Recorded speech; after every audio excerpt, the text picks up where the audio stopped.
Satsang-17. True renunciation and desirelessness. 25th November, 1934. Evening Satsang. Should one relinquish the family or not? Even if you perform your daily functions, the sum total of your life is the same. If you are not alert within, what is the use of putting on garlands and applying sandalwood paste and conducting other spiritual rituals? There should be inward conviction that the world is illusion. If that is not achieved, what is the use of becoming a renunciate, a sannyasi?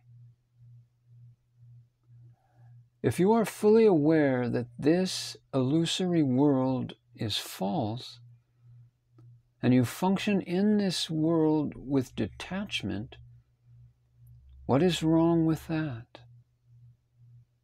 That is really the greatest thing. For you may be anywhere at any time and remain untainted by the world. Is it the case that only if you remain secluded in a room or in a forest that you are a sage? And if you go out, you are not a sage? No, this is not the case.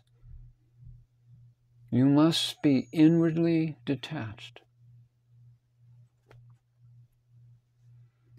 Even for those who are ready to do this, there is the possibility of delusion.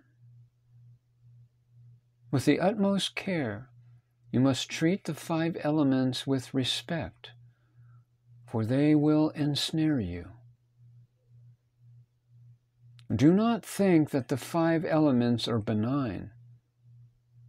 They will create an impression of gentleness on your mind, but do not be deceived by their facade and put your trust in them.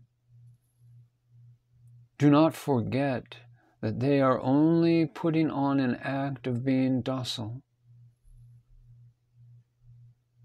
Even though the field occupied by the 5 elements and the scenery presented by them may be attractive, do not trust in this, for these scenes are deceptive. Always remember that they are like ghosts in various disguises. Whatever disguise the ghosts may wear, they are still only ghosts.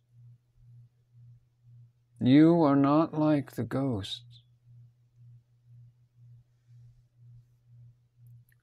Illusion, Maya, always tries to make you forget your true nature by adopting various tricks. You must always be on guard. You may be living in comfort, but be mentally detached.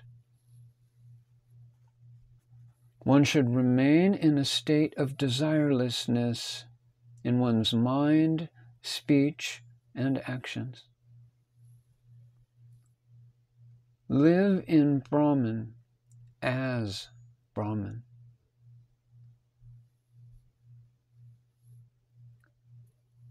A man once said to a sage who had realized Brahman, "Sir, I have seen you once."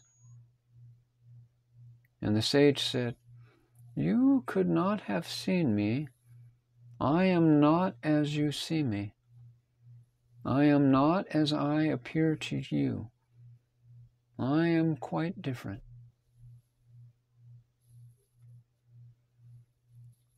Even if you leave the worldly life and go away into seclusion, what are you going to gain? There is no need for you to do that. Just change your attitude to a pure state of mind. Do not lose the sense that you are Brahman.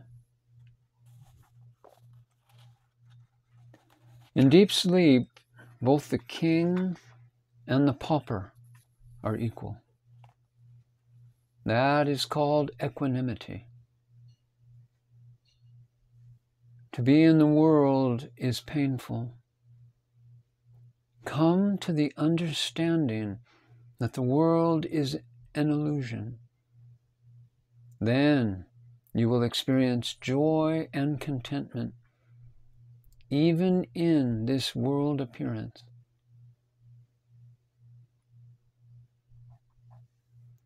You always have been and are the highest joy. One who harbors desire is but a laborer who is always playing the role of an employee. One who has no desire is the owner. Unless desire is despised, one does not become desireless. It was only for the purpose of attaining desirelessness that the sage Shuka took to the forest, while King Janaka achieved the same while ruling over a kingdom. If you truly want to become desireless, it can be done anywhere. There is an easy way. It is really immaterial where you are, whether in a house, in the forest. You can be leading a spiritual life. You need not run away. The sage Prahlad could be in the state of Brahman even though he was constantly being harassed. If you say that you cannot be immersed in spiritual practice, in sadhana, while you are living in a family, take it for granted that you are not really interested in true spiritual practice. He who really wants realization of the self will unfailingly realize wherever he may be.